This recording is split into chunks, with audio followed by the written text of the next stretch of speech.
Hello and welcome to DPN TV here at the DPN Rover car collection. As always, it's great to have you joining us.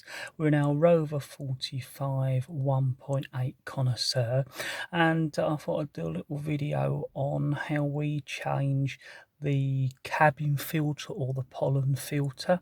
So I'll just take you through the stages of doing that. The first thing to do is to empty the glove box. As the cabin filter is accessed behind the glove box, you have to remove that. So I'm going to empty that and show you the next stage.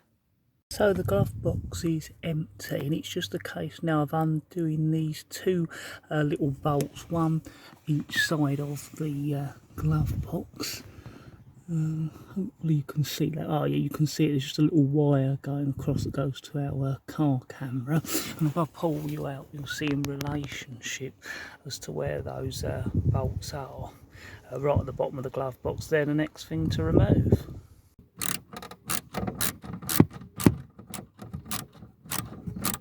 So that's the two bolts removed from the hinges of the glove box. So what I always do is leave the catched up so the glove box doesn't fall down, but do be careful because you could possibly break that catch doing that, but it does make it a lot easier if you do.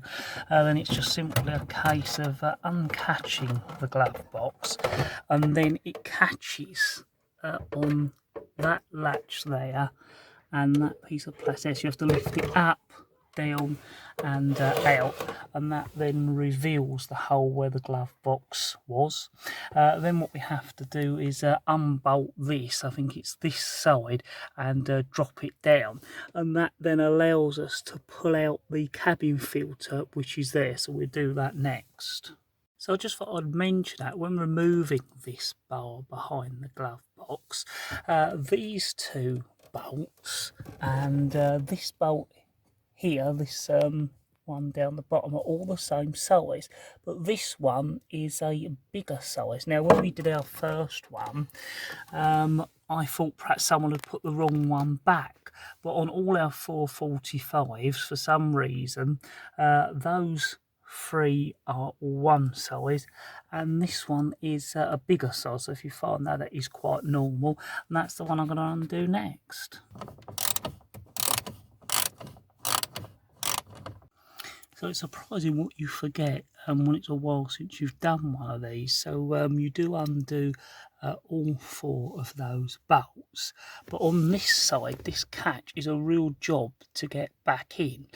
So when you're just changing the pollen filter, what I've found is that you pull this out slightly, drop this metal bar down, and that then gives you access to allow this cover to come off so you can replace the cabin filter. What you also have to do is undo this little blue plug, and don't forget to put that back when you're doing it, and that just gives you easier access to remove this. So you may have also noticed this tie. Now what we did here, and we do on all our 45s when we do it the first time, is that this sort of insulation protector obviously has to come down for you to do the job, but you find that it will often tend to fall down, and the best way to keep it up is to put this tie around here, just by putting a little hole with a bradawl in this insulation material, and that just stops it dropping down onto your feet when you're using the car. And we found that's a good sort of upgrade to do when you're changing the filter, is just to do that, and that just makes sure this insulation doesn't come down. You also probably notice I haven't hoovered, and the reason for that is I always do this job before you're going to hoover the car, because there will be often dirt and leaves in here when you blow it out, or even when you take it out, they're going to go on your carpet, so you'll have to hoover anyway, which is be the next job we do once we've changed this. So the next stage is to remove this so you can get to the cabin filter. So what you need to do is just reach under here, and there's a little plastic catch. Pull that out, then lift this slightly up and out, and that removes this plastic cover, so you can then remove out your pollen filter.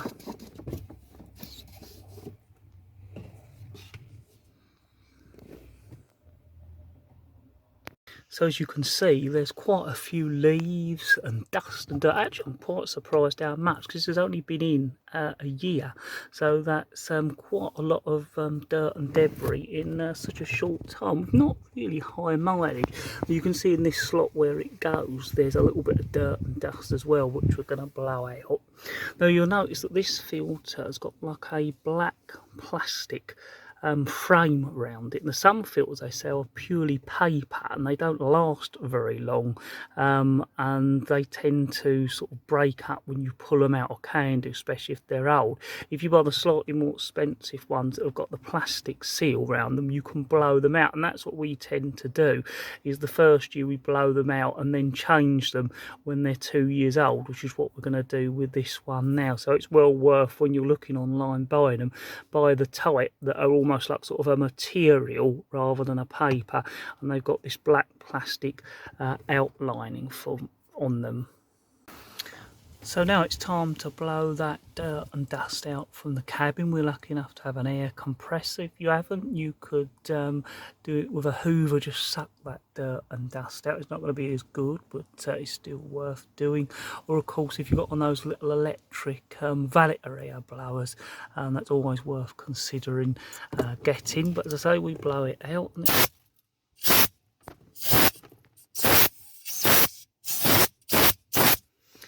And I'm going to carry on blowing that out, but as you see already, there's bits of leaves and debris coming out. Another reason why it's worth a Hoover in the car after doing this job and not before. But yeah, it's worth getting that sort of debris out, getting this dust out here that's fell down, and then we'll blow the filter out as well. So what I also do once I've blown it out is then just turn the fans on to full, and that will just force any debris out. And that just means that when you next turn the fans on, you don't get any leftover debris going into your nice new clean filter.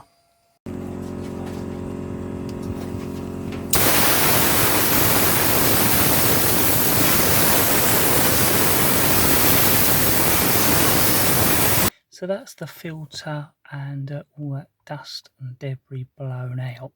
And as you can see on this one, it's actually marked airflow in this direction. So that's the flow of the air coming from the motor and through to the rest of the ventilation system. So that means it's going to go in this way around.